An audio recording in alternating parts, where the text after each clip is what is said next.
As part of the Performance Matrix screening module and screening platform, we provide a specific training session on movement optimization training as a module.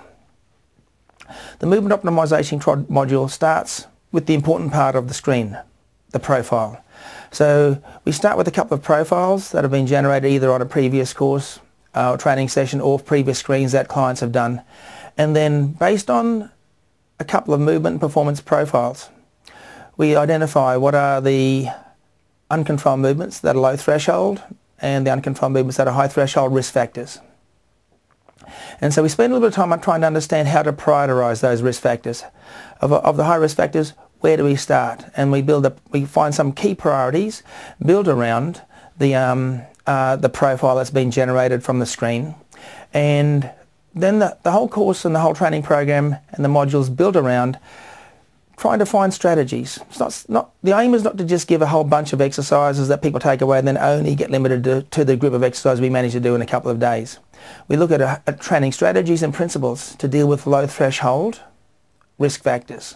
So when there are coordination, alignment, timing risk factors in terms of sight and direction, so we identify some of those sight and direction problems and then specifically work through strategies to fix those low threshold problems in terms of direction control training and also global stabilizer specific recruitment so that we can then reevaluate and retrain them. So we look at lots of options using body weight and positioning only, because lots of clients will go home and not necessarily have equipment to work with.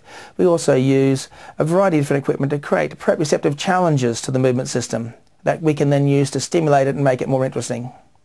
We also look at retraining high threshold risk factors. So high threshold risk factors are strength, speed and endurance deficiencies in terms of the sight and directions of uncontrolled movement. So again, we look at direction control and global stabilizer specific strengthening strategies as the key problems to work with and the key starting points. But the ways that we build strength and we build speed control and we build recover our high threshold deficiencies is we can use increased load in these systems to manage, to add load to add tension and fatigue to muscles to sort of improve their strength dealing with uncontrolled movement.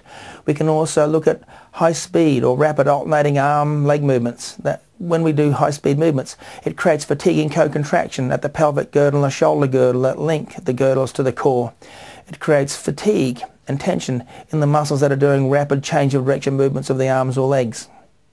And then we also use strategies of creating stability challenges to the core or to the pelvic girdle or to the shoulder girdle or to the hip or the knee or the foot, wherever the problem is. And so by challenging the ability to control movement using a variety of different tools. And again, we set it up using body load and positioning, putting muscles in positions of disadvantage to fatigue them and as we gain control. The important thing is that when we're retraining control of high threshold, weak length or strength, speed, endurance deficits, it's important not to just use the maximum load you can move, but to train with the maximum load or to retrain with the maximum load you can control. And that's an important factor. And so depending on the uncontrolled movement, the load you can control for one particular uncontrolled movement might be different for another. But we train exercise and movement professionals to evaluate what is the best strategy to deal with low threshold uncontrolled movements in terms of sight and direction and high threshold uncontrolled movements in terms of sight and direction to develop an individual prioritized targeted retraining program.